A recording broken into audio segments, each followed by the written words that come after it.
You can also join us on Love 101 FM Facebook and YouTube Live. In the first watch today, Education Reform Explained. And in the second watch, can we really trust polls? For our social media question, we ask, on a scale of 1 to 10, 10 being the highest, how much do you trust polls? We're asking you to share your responses on our Love 101 FM Facebook page and YouTube channel. And also on WhatsApp, 876-997-3125, using the hashtag The Morning Watch. We'll share your responses later on in the program, but before all of that, here's our quote. All right. Good morning. Good morning. Good morning. So today's I quote says, "Loose lips sink ships." Okay. Good morning, Jokal. Good morning. We have heard that before. I've heard it. What does it mean, really? Keep your mouth locked. All right, Keep your mouth locked. All right, Tars, the ship will sink. Oh, for sure. All right. First watch after this break.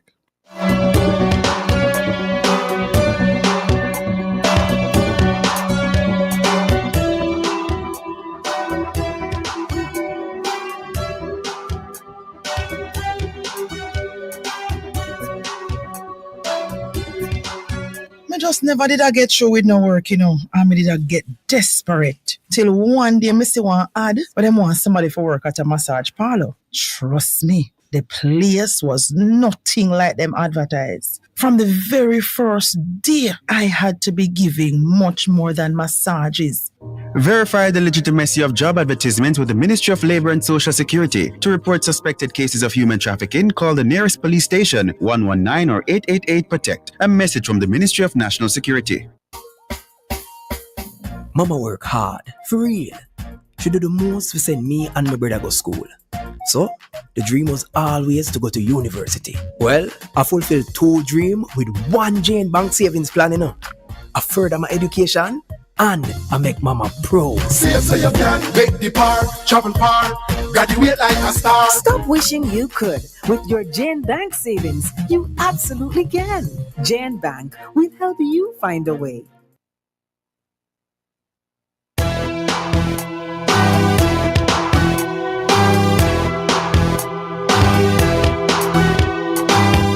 Welcome back to the Morning Watch. Thanks for staying with us.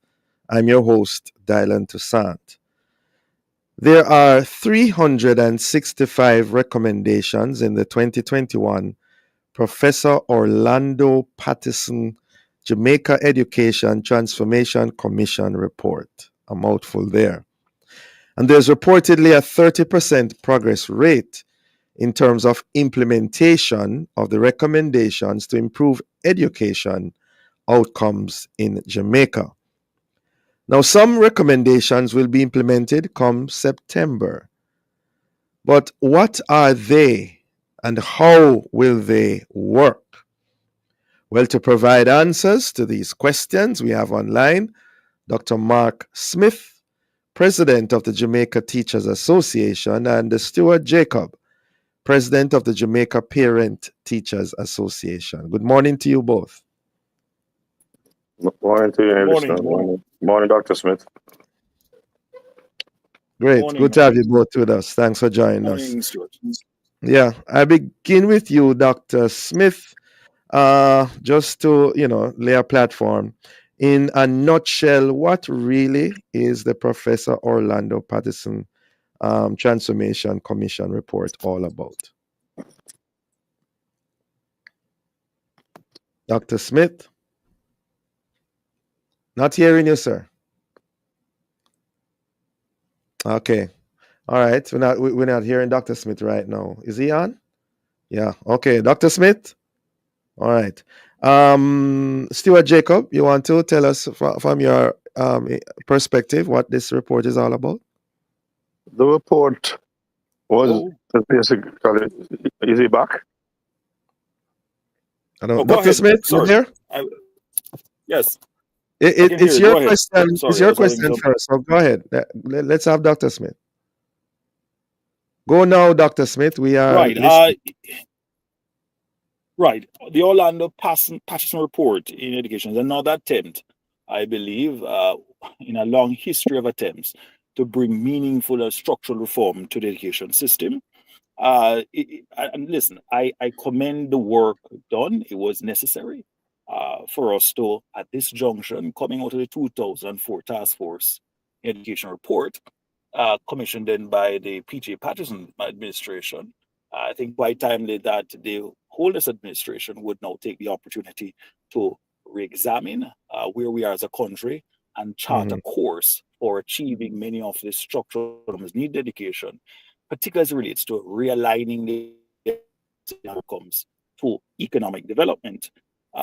So for that, I commend the report. However, it really reinforces this notion that we are a country that seems rather than implement the reports.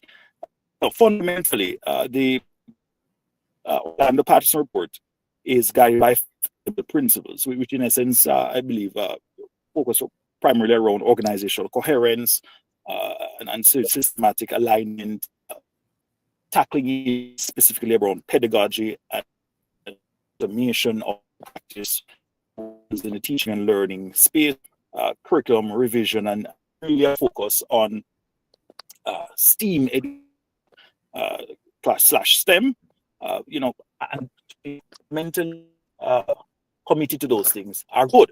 However, our concern as the teachers union around the lack of implementation of the most fundamental aspects of it. But I will yield at this point. Right. You're coming in and out though, Dr. Smith. I don't know what's going on with the connection. I didn't hear most of what you said. I don't know if the listeners were able to. Stuart Jacob, still with us? Yes, yeah, man, I'm still Yeah. here. Yeah. I'm going to throw a question to you and then I throw it back to Dr. Smith. Can you identify three main changes that are imminent in regards to this report and your concerns or commendations therein? Sure. First of all, let me say that the Patterson report, the 365 points of the Patterson report, is really aimed at adding value to our education system. Our education system, like anywhere else, is forever evolving. And so you need research such as what was done and recommendations that were given that can propel us to another level. And the 3 points that will propel us to another level is one, having that cohort going into grade 7 to be given those that have been identified with having challenges to zoom in on literacy and numeracy skills. They might have been not been able to garner for whatever reason going into grade 7. There'll be those children will have specialized teaching, more supervision, and they'll be given tests on a more timely basis to assess them as they go along. So by the time they reach grade 7 and grade 8, those grades they will catch up or be on par, as close or be on par with their cohort. That is undoubtedly a very good way forward, because what it does, it lays a foundation for the better understanding of what school is about. That you don't pass a child through a conveyor belt and at the end you get a product that is broken going into society. Instead, you look at it from the embryonic stage and develop it as you go along. And so that is a very good thing coming out of the report. The other thing that is coming out of the report that is quite interesting is the way in which we will now look at the teacher contact with students, and that is stemming from the same thing here, where the specialized teaching is coming out. Because I want to delve and deep dive a little more into this one, the first one that I spoke about, because the most important element of the school is that end product. The second thing is school boards. School boards are designed to assist the school with policy, while the principal and his or her administration deals with the operational part of the school. And too many times we have had school boards that have individuals on it that are appointed by members of parliament or politicians per se, and they're not affair with the Education Act, they're not affair with the regulations of 1980 or the Act of 65, and they take onto themselves somewhat a ruling in the school when it really is the principal who is the CEO and chief executive officer of the school. And So what will happen with the school board that is different or are different? Very good question. One is that those who are going to be appointed on school boards must have some prerequisites, and in other words, they should be it will still exist, but they should be of upstanding stature in society. But they should be able to be decision makers. And what this will do now, it will attract more qualified people to the sector. It will give confidence to school boards and to schools administration. It will give school administration a better chance to now operate and operationally run the school rather than getting too deep diving into Are those prerequisites listed? Are those prerequisites listed? They're listed in some detail. One is that you must be an upstanding citizen in society. You should. It's good if you're aligned to another social group and stuff like that. Meaning, it's going to be divided somewhat. When I say divided, remember that you have trust schools and church schools. So the church is still going to be appointing their set of people on the board. And usually you find that the church appointed persons on school board are usually very active and follow the sequence of the rulings that are there in the act. So in terms of a structured board, a better structured operational board, church schools and trust schools are doing fairly well. Where the problem is in the government schools, where the member of parliament appoints the board chairman and so on. Take a pin right there, Mr. Jacobs. We're actually up on a break. We want to hear more about that after the break. We'll be right back.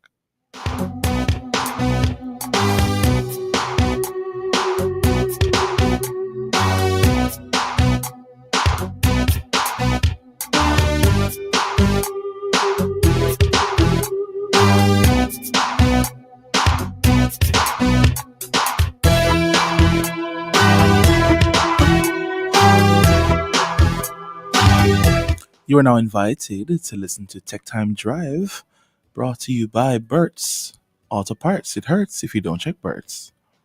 Drivers, pay close attention to and obey stop signs and traffic lights. The intention of the amber light is to notify you to slow down and prepare to stop. Do not try to speed through the amber light. I'm Derval Graham of Love 101 FM, the family station, reminding you to Tech Time Drive.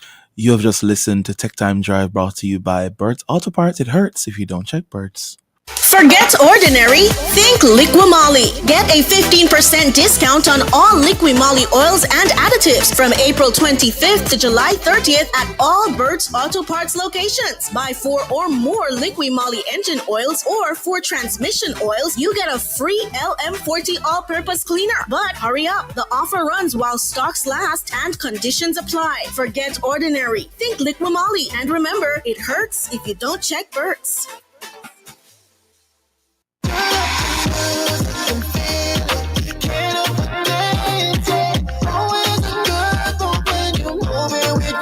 We've seen a lot of our customers make some good moves over the years. Whether it's sharing a hug with a friend you haven't seen in a long time or sharing a meal, Grace has been there. So let's keep making these moments together, because rest assured, every time you choose Grace, you know you're making a good move. Always a good move when you're moving with Grace.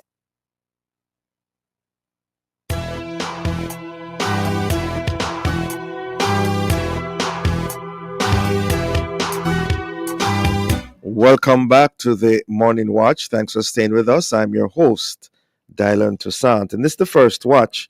We have been looking on the reform of the education sector in Jamaica.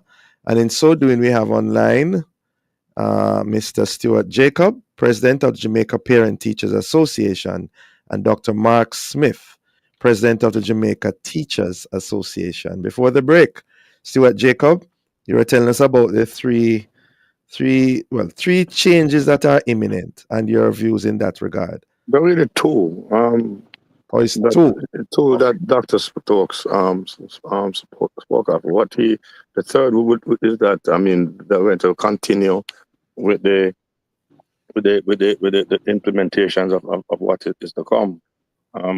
Because the progress is a 30% for progress in the implementation of the 365 the recommendations, and so the ETOC chairman also would have spoken on the pillars which were supposed to have happened and which are happening. So those are the two that and those are two big ones. You're talking about You want to highlight restructuring. You're talking about restructuring the way that children are now given the teacher learning contact. And you're talking about that big part of the administration of a school, which is the school board, which is so vital. And a school is not well, you can't say legally.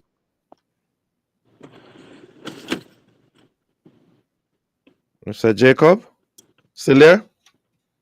All right. Last thing I heard was legally. Dr. Mark Smith, with us? Yes, I'm with you. Sorry. Yeah. Who is this? So Jacob, you're back? Mark Smith.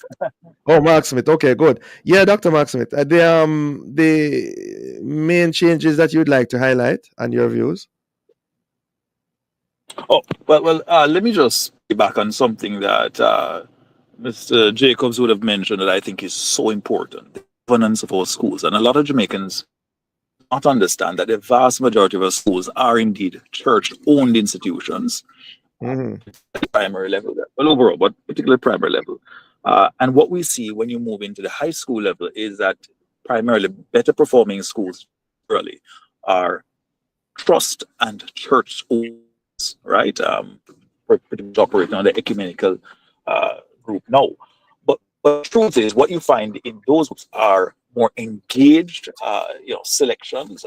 Those particular bodies tend to ensure that individuals placed on the board possess the requisite skill sets. So, the Orlando report has put forward what I think are fair, reasonable, and very practical, moves towards removing politics out of our education system. Unfortunately, we find too many boards that are weak, that do not have the cannot provide the type of structural support that is so critical in ensuring that we're able to help schools to craft strategic plans that allow them to achieve the goals. And principals, while they would have had some training on these type of things, it is critical that the board is able to help the school administration in not only identifying the strategic outcomes that are important, but importantly holding them accountable. And so you don't want the politicization of our school boards, which is something oftentimes we see mostly in government-operated institutions where the MP dictates who they want. I think there is a need as a nation for us to rid ourselves of this type of model, because fundamentally education is too important as a driver for the transformation of our society for us to politicize it. Just for clarification, Just for clarification, Dr. Smith, is it that that feature is no longer there in terms of the MP having an appointed person on the board? No, it still exists. But the Patterson report really speaks to removing the influence of politics. And so that is something I think that needs to be acted on.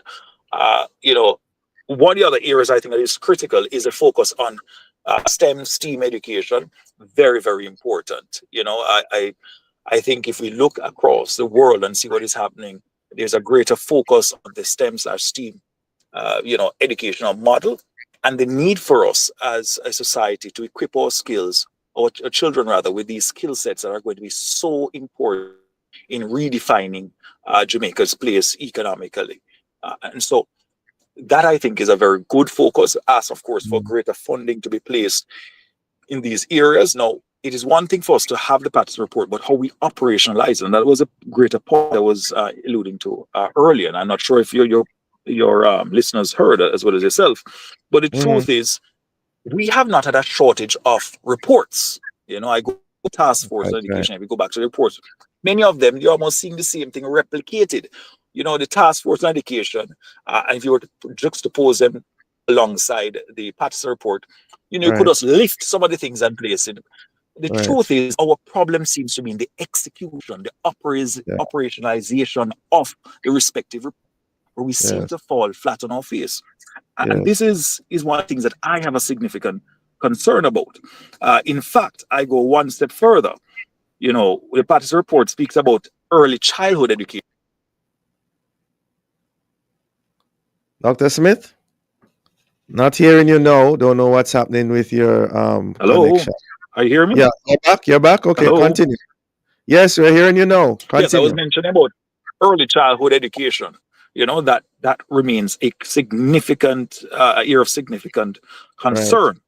That we want to see greater investment in that particular area because of what we recognize as its role. The Patterson report makes a very interesting recommendation, one that we fully support.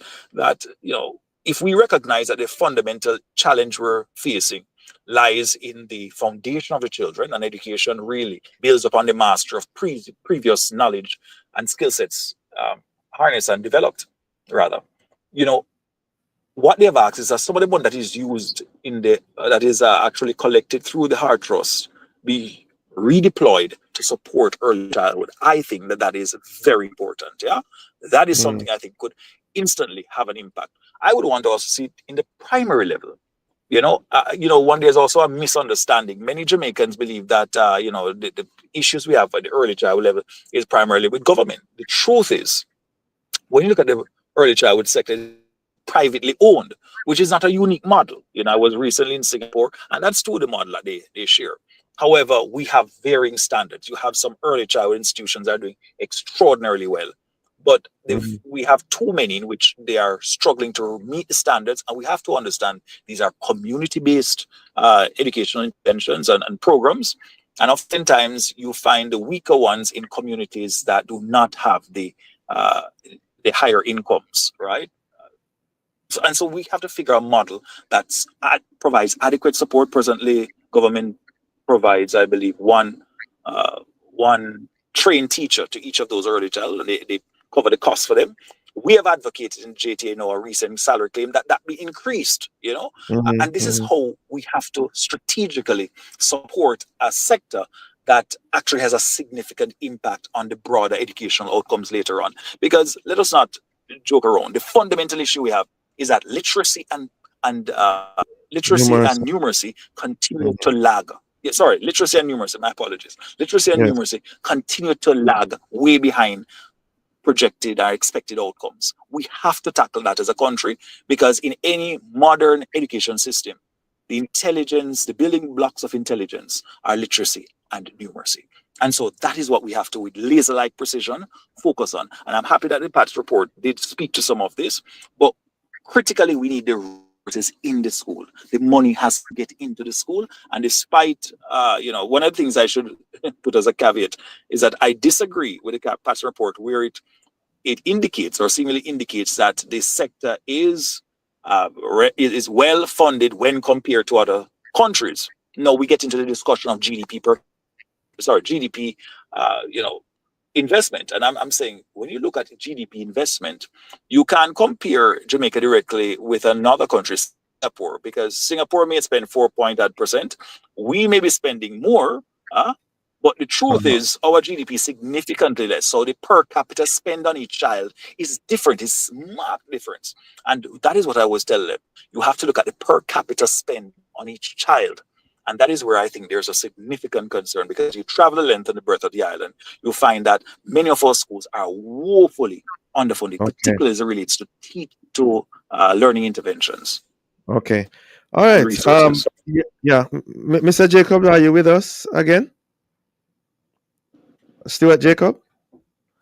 All right, still having some difficulties. Dr. Smith, the way forward, I know that these things are imminent, but any words of advice, recommendations to students, parents, and educators in that regard? I with my colleague, Mr. Jacobs, in saying, there is a great opportunity here for us, because we have to understand that it's not only about academic outcomes, character education. I referenced earlier Singapore, character education featured in every single school that we visited.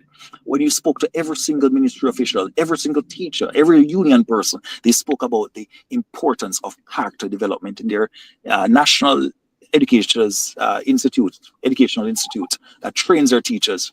They have a character development department. They will focus on character. I also said this thing to teach to my boys at Monroe College, and I say, listen, just focusing on your academics without developing a good moral compass creates a clever devil. We don't need any more clever devils. And so I want us to understand, as a country, that has to be a part of this going forward. And we know the importance of churches and their role. Yes, go ahead. How does the Patterson report address that particular concern in regards to character? Well, there's a call for programs to be developed to support moving that, and greater engagement and partnerships with church groups and other civic groups within the society. We also have to look at within that structure the whole use of the societies, which provide great opportunity for children to be very engaged in what we call social transformation. Children have to see themselves as agents of social change. We have to have where we go as a people and be able to ensure that our children buy into that, our parents buy into that. I must encourage all our parents to get involved. We can't just talk about educational reform. We have to see ourselves as part of that solution. And that is why earlier this year, the Jamaica Teachers Association would have launched Go Public Fund Education campaign, and getting us to focus on the importance of education, not just the funding, but education in general. And you'll hear more about it throughout the new conference here as we roll out this campaign. And we look forward to more Jamaicans coming on board so we can be a part of ensuring that the Patterson report is not just another report in a long list of reports, but one that is actually operationalized. Good. Okay, thank you very much for joining us, Dr. Smith and Mr. Jacobs. We seem to have lost Mr. Jacobs momentarily, but we want to thank you both for joining us this morning. Have a safe and productive day, gentlemen. Okay. Thank you so much. Bless you and all your listeners. Yeah. Listeners, the Morning Watch will return in just a moment.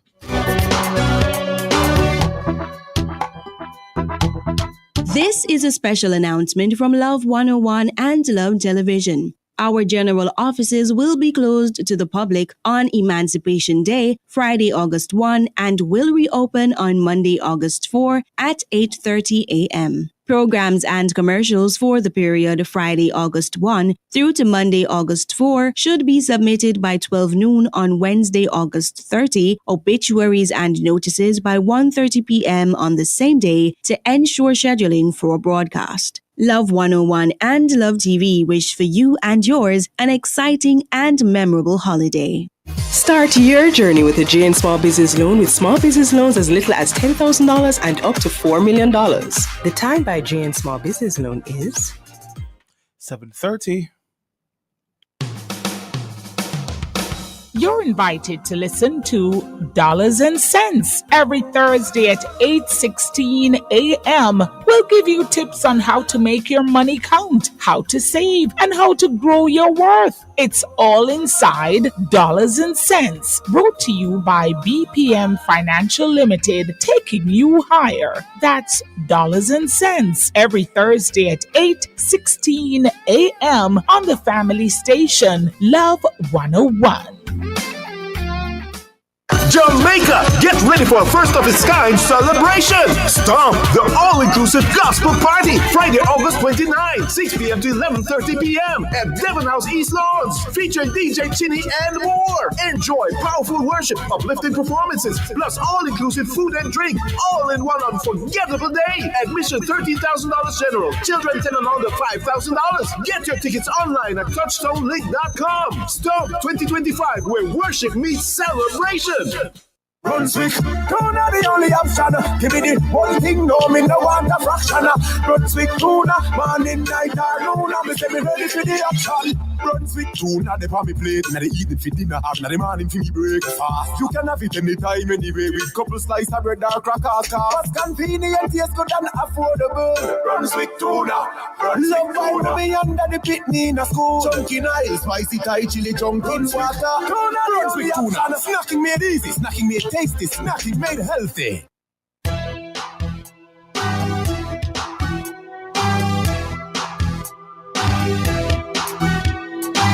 Welcome back to the Morning Watch. Thanks for staying with us. I'm your host, Dylan Toussaint. Let's now look at the newspapers to see what Jamaicans and others are saying and doing in the Observer. Liver cancer to double worldwide. Most of it preventable, states a study. Also in the Observer, choose the lesser evil. Peter Espute offers advice to Christian voters. In the Gleaner, Haiti to send 400 police officers to Brazil for training as gangs seize more territory. And finally in the Gleaner, Jamaican conjoined twins depart for Saudi Arabia ahead of the life-changing surgery. We wish them all the best. Those are some of the major stories in our newspapers. Coming up next, we'll share some of the feedback from our social media question. On a scale of 1 to 10, 10 being the highest, how much do you trust polls? We're asking you to leave a comment on our Facebook page and YouTube channel, Love 101 FM Jamaica, or WhatsApp 876-997-3125. We'll be right back.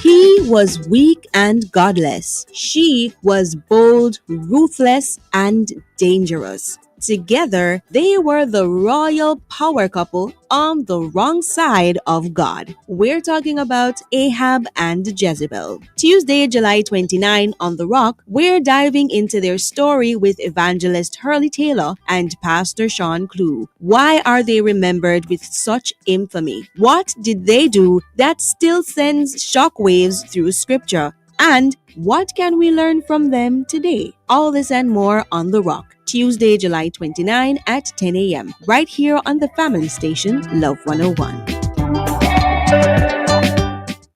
You know what's sweet? The new pack Sweet Living promotion. Win great prizes. Living room set, or bedroom set, or kitchen appliance set, plus 2 consolation prizes of AC units. Send in 5 new pack labels or receipts. Labels must belong to at least the new pack canned beans or peas, new pack ketchup, and new pack oil categories. Fill out the tagline, new pack, more than just value. Place your entry in one of the drop boxes at participating outlets. Enter by mail or online at newpackjamaica.com. Time for Live Sweet. Enter the new pack Sweet Living promotion, July 13th to September 6th. See the press for more details. Authorized under Section 58.3 of the Betting, Gaming and Lotteries Act. Tiles, and more tiles. It's the Totally Tiles sale event at Woman Things. Enjoy massive savings on new arrivals, plus weekly flash deals you don't want to miss. Save big on A-grade floor and wall tiles. Trendy designs, colors and sizes, we've got it all. Plus other items discounted store-wide. Catch the Totally Tiles sale event now on at Woman Things, Oldsworth Road and Constance Ring Road. Follow us at Woman Things JA on Instagram and TikTok for our flash deals weekly. Lots of tiles, lots of styles, lots of deals.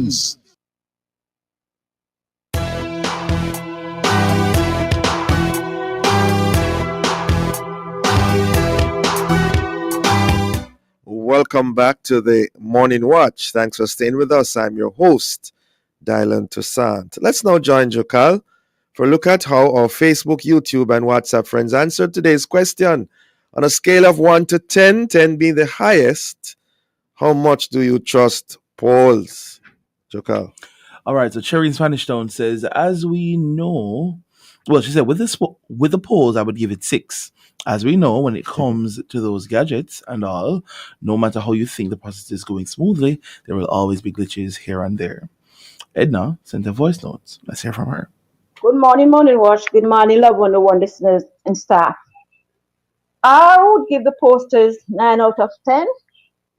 Reason being, most of the time they are correct, but sometimes they do error where the poll is concerned. Thank you so much, Edna. And Cherry, those are our responses. All right, 6 and 9 out of 10. All right, not bad.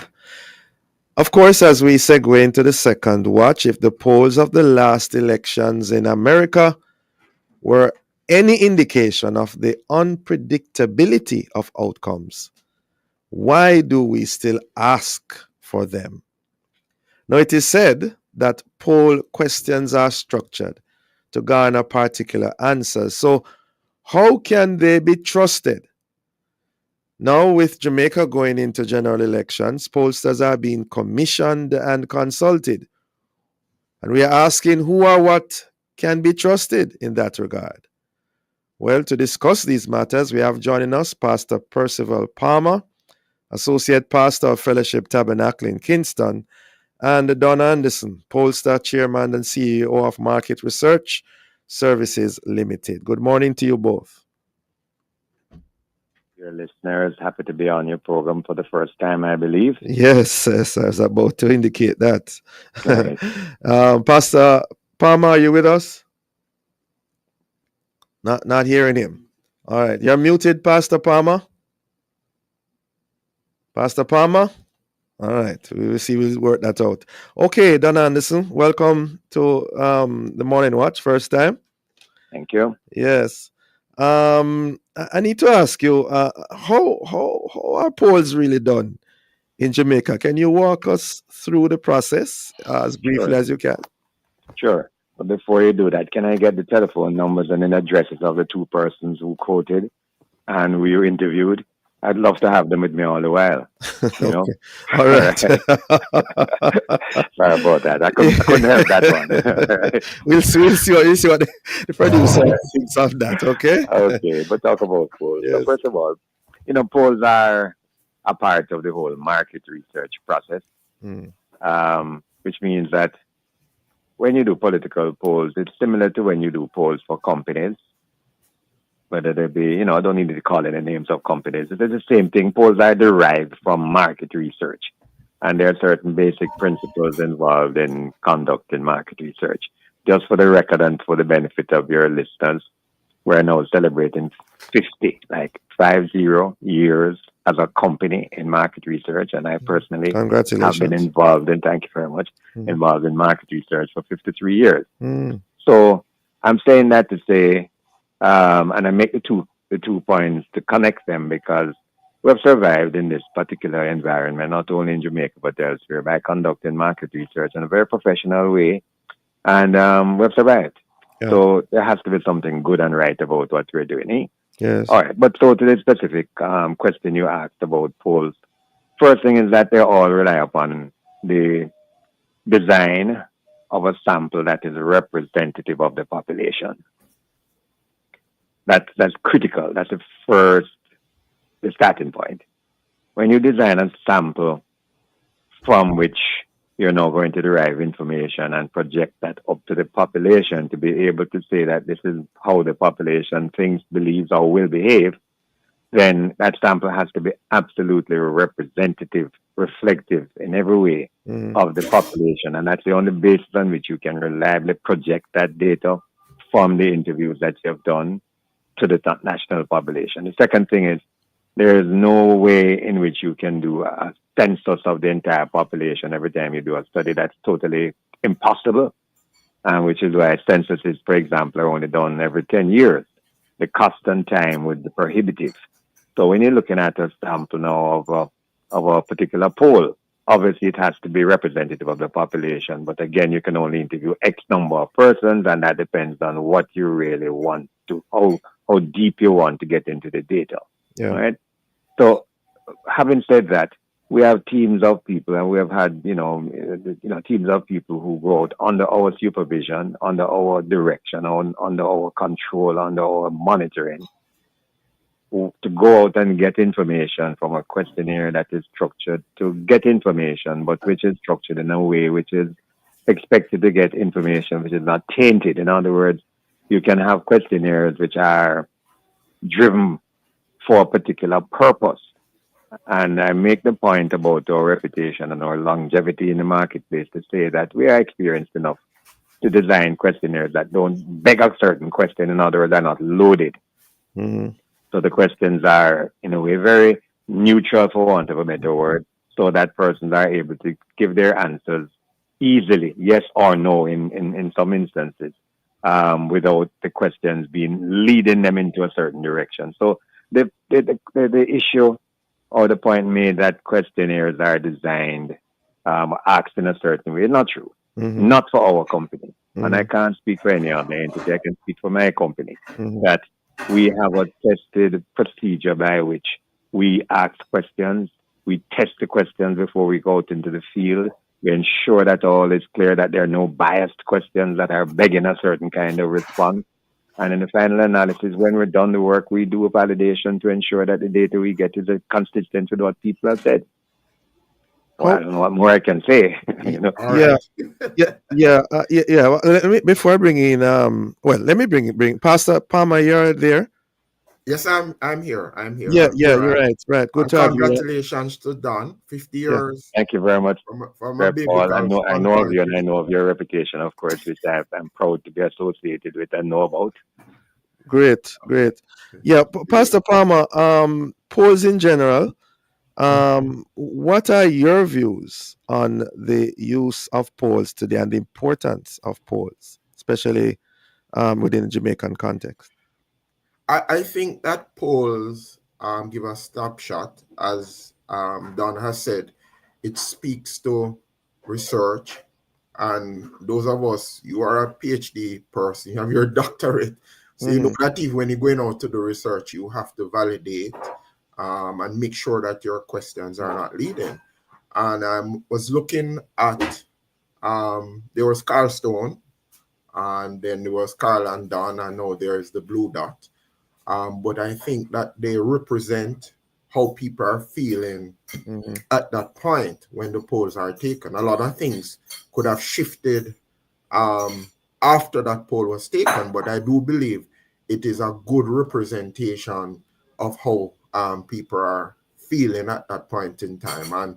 And Don has a reputation, and so seem like how Carl Stone has developed a reputation before his passing. So we'll see what happens.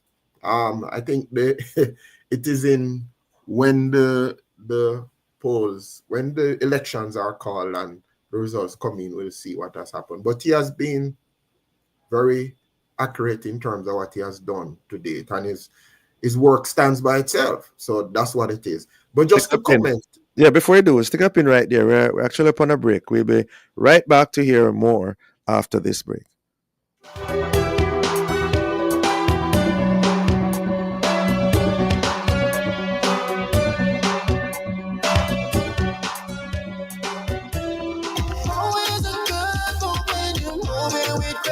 The time that Grace could move is... Time is now 7:45 and you're listening to The Morning Watch right here on the family station, Love 101. Celebrate Emancipation Day at Redemption Fest, August 1, 3 to 10 p.m. at Emancipation Park. Come revel in our heritage with Jamaican food, music, dance, a craft village, and a children's village. There will be performances by Benji Myers, Dwight Richards, Kerry Sales, the Tivoli Dance Troupe, Short Bus, Oral Lawson, Kwame McPherson, the Charlestown Maroon Drummers, and the ICTD Junction Band. DJ Chubby Rock. MCs Bird's Eye and Christopher Johnny Daly. Admission free. Redemption Fest 2025 is brought to you by the Ministry of Culture, Gender, Entertainment and Sport, the JCDC, and Emancipation Park.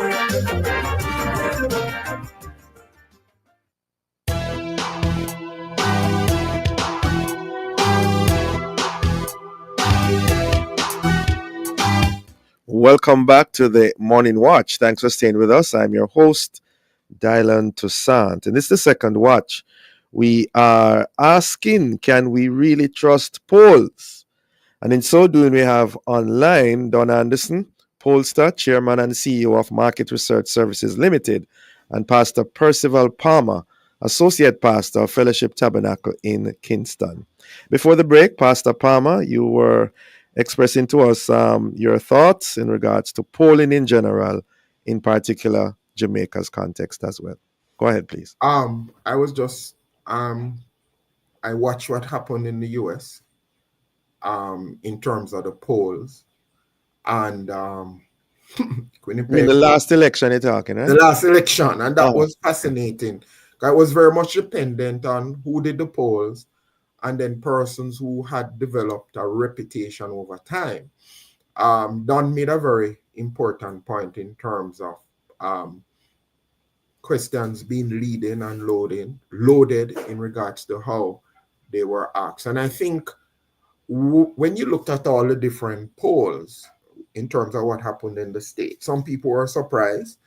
But what I've learned over the years is to you have to check the sources, of course. Those who are leaning Democratic, those who are leaning Republican, and those who are in the middle, and see when you add up the polls what happened. And so at the end of the day, I wasn't surprised. A lot of people were surprised, but I wasn't surprised because the indication was very strong that in terms of the polls that Trump would have won based on the persons who had called it over the years and the persons who were never had any leaning. So I think just to go back to our local context, in terms of Mr. Anderson and his volume of work over the years, it speaks for itself. In regards to the Blue Dot, which is done, I think, by another entity, News Media, I think they use a different methodology versus what Don does. And I don't think that Mr. Anderson has any skin in the game. Others might, but you understand the expression in his skin in the game. He's just going out there, doing his research, and he has a proven methodology. So I think the polls are important. And if we are to go by what your callers had said, 6 and 9, if you average that out, 6 and 9, 15, 7.5, he gets it right most of the times. Yeah, of course, we don't know if Blue Dots having any skin in the game as well. All right, but still with you, Pastor Palmer. The poll, the last election in the USA, CNN, MSNBC, for example, persons who said that they got it wrong, but they also did polling. They also did polling, but if persons have an agenda, and that is so important. If persons have an agenda, but those who got it right had an agenda too. Yeah. I'm not so sure Winnipeg had an agenda. You think Winnipeg had an agenda? I don't think so. Why not? They called it. They called it. I don't know if what Don says to that. Because there were so many polls. NBC, CNN. Let me come in here a minute, please. Now, I have not done any political polling in the United States, but I've certainly analyzed polls over the years. I have a dossier on almost all the polls that have been done for the last 50 years, how they panned out, how they were projected to pan out, etc. And in any election for the presidency of the United States, some 150 polls are done and read and analyzed and de-analyzed, etc. So, I'm not surprised that you would get significant variances in terms of polling because, polling companies do have a reason for doing polls. And some of them are commissioned by parties and some are commissioned by independent entities. I certainly prefer to do polls for independent entities because invariably if you do a political poll for a party, and we have done for both political parties. Let me just put that on record significantly. Um, when you do polls for political party, the data, if the data comes out favorably, then your people are going to say, oh, they pay you extra for it and that type of thing. And that's because there's a certain degree of skepticism and Right. cynicism Right. in the environment about polls. Now, I just want to speak very quickly. I don't think we have a whole heap of time. Um, you know, I make the point that we've been in the market research business for 50 years. We couldn't have survived because we're talking about doing work for entities that spend a lot of money to move their product forward, to grow their market, etc. And we've done, I won't call the names on this particular program, but all the major companies that you can think of in this country have benefited from the kind of work that we have done. That's one thing that I need to make a point.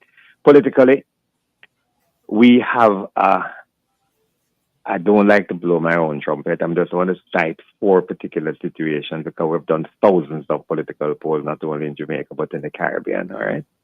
And I go back to, in 2002, the one particular newspaper entity, having been the vehicle through which we did political polls, took out a full-page ad at the end of the election to say, this is what was projected by the Anderson team.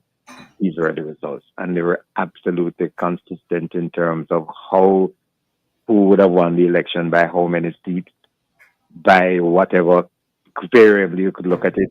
They analyzed it, and that was a full-page ad taken out. And they ended by saying, this is why when we do media surveys and it says that we're X, Y, and Z, we trust the Anderson polls. That's a full-page ad which anybody can see.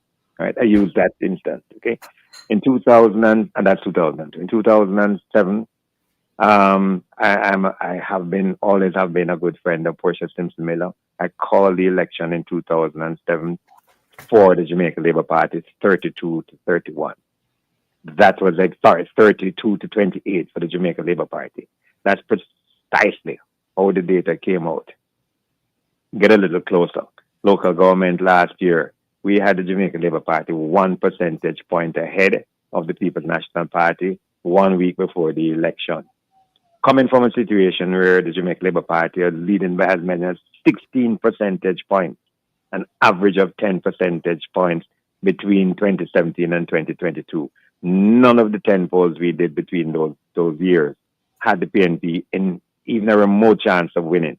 But by the time the election came around, the local government came around last year, that gap had fallen to 1 percentage point. I need not say that at the end, when the dust settled 5 days after the election, that the People's National Party won that by the majority vote.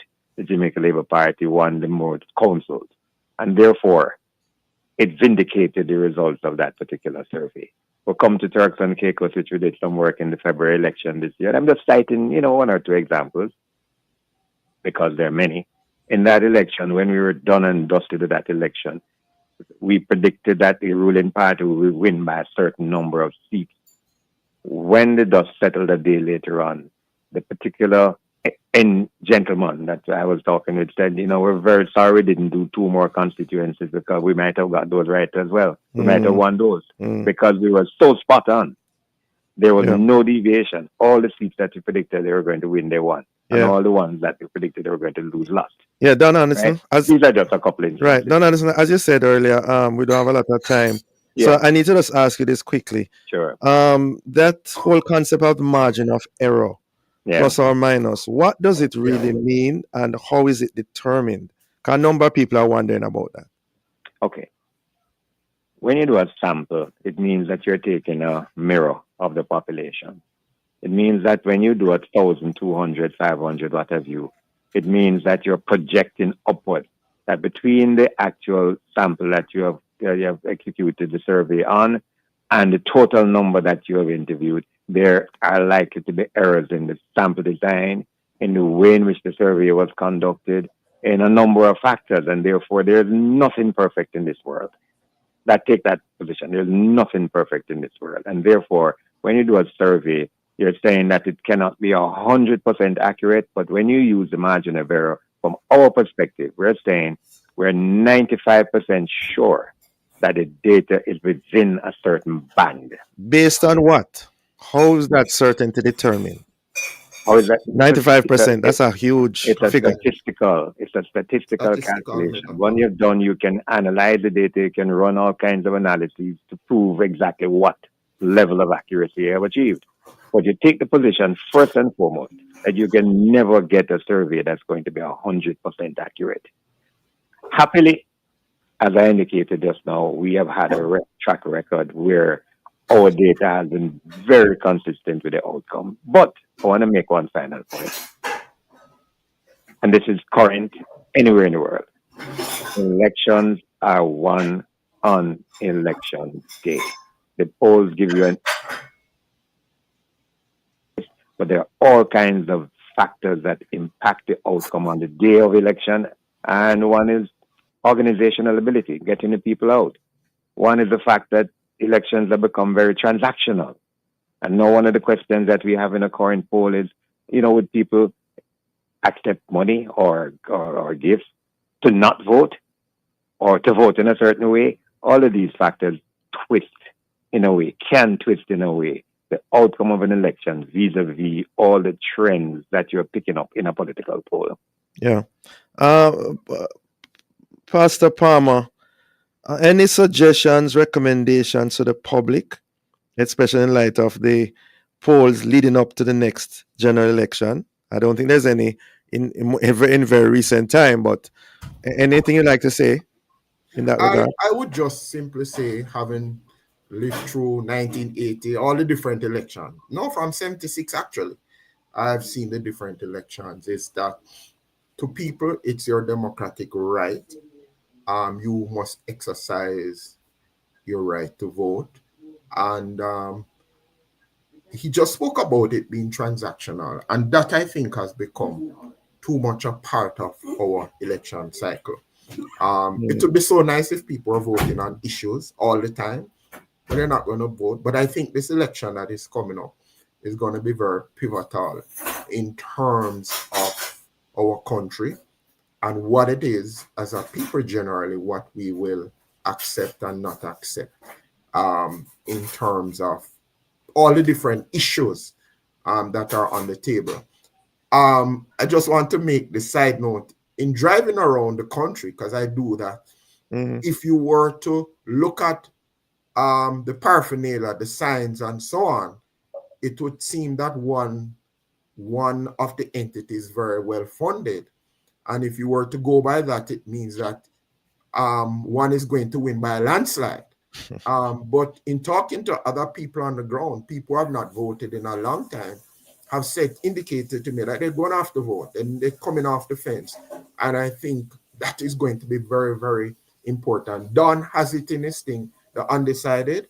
I think by the time election is called, and I think it's going to be called this weekend, all the signs are there.